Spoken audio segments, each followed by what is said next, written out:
What's up guys, I'm Asfar, and in this video I'm going to talk about brand storytelling and why it's important for your business. And I'm also going to show you how you can find your own brand story with a very simple mental model later on. So make sure to subscribe to our channel and click the bell to get notified on our latest videos on marketing, entrepreneurship, AI, and a lot more stuff.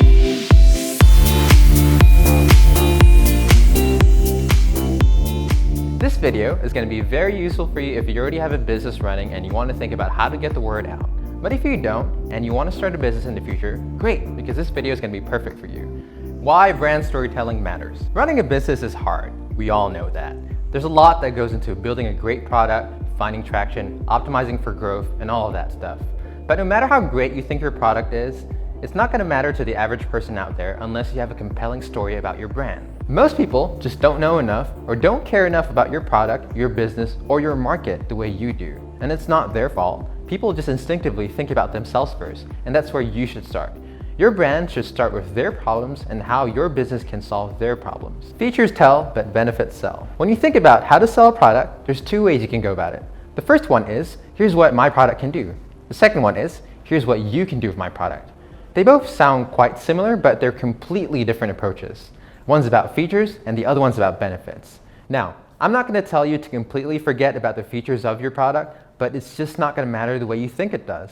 The market right now is hyper competitive, and customers can just easily switch to your competitors if they have a better product and a better story. A really famous marketing professor from the Harvard Business School once said, "People don't want to buy a quarter-inch drill, they want a quarter-inch hole." Typically, people don't really find out about a product, let alone buy it, just because of the product's features. They buy a product because it solves a problem for them and delivers value in doing so. So your job is to find a story that sticks about your product, or as Simon Sinek says, find your why. Because people don't buy what you do, they buy why you do it.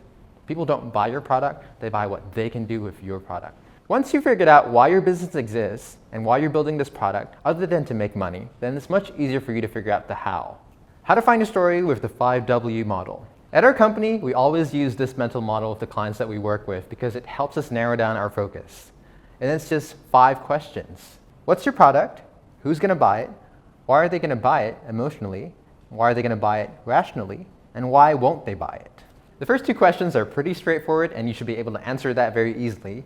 But questions 3 and 4 might need some explanation. We basically break down the reasons as to why someone would buy something based on their emotional reasons and their rational reasons. Because almost all of the time, it's going to be different from each other and one's going to matter more over the other. So let me give you 2 examples of that.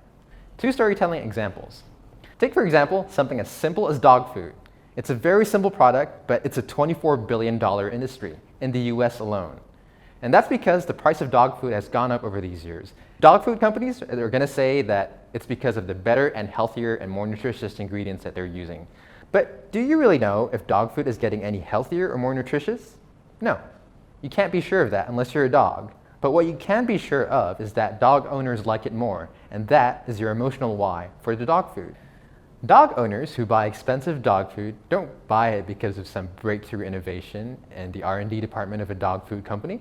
No, they just buy it because of the simple reason of how it makes them feel. It's that feeling of satisfaction, that feeling of being able to take good care of your dog, and it's for the status of being a better pet parent, someone who can afford to buy luxury pet food and share it with a creature that they love like their own child.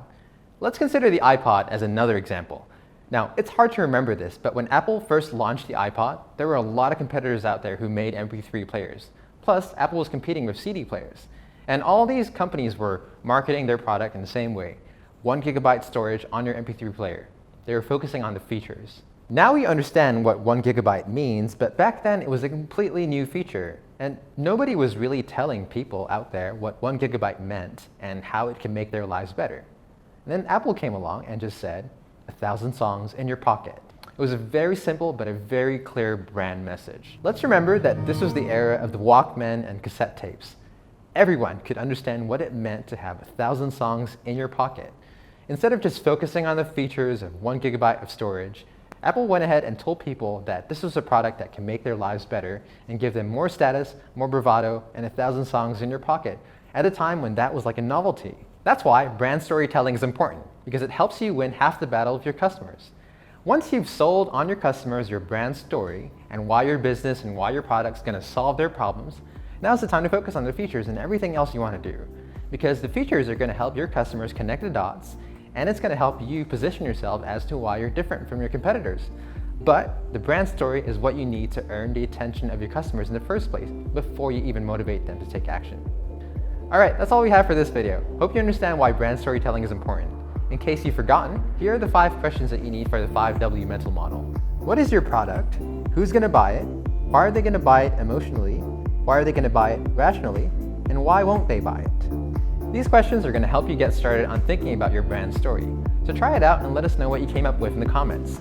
If you have any questions about this video or any other questions that you have about marketing, just let us know in the comments and we'd be happy to answer you. Also, tell us what other topics you want us to cover. We'd be happy to hear your feedback and suggestions. And as always, thanks for watching. We'll see you in the next video.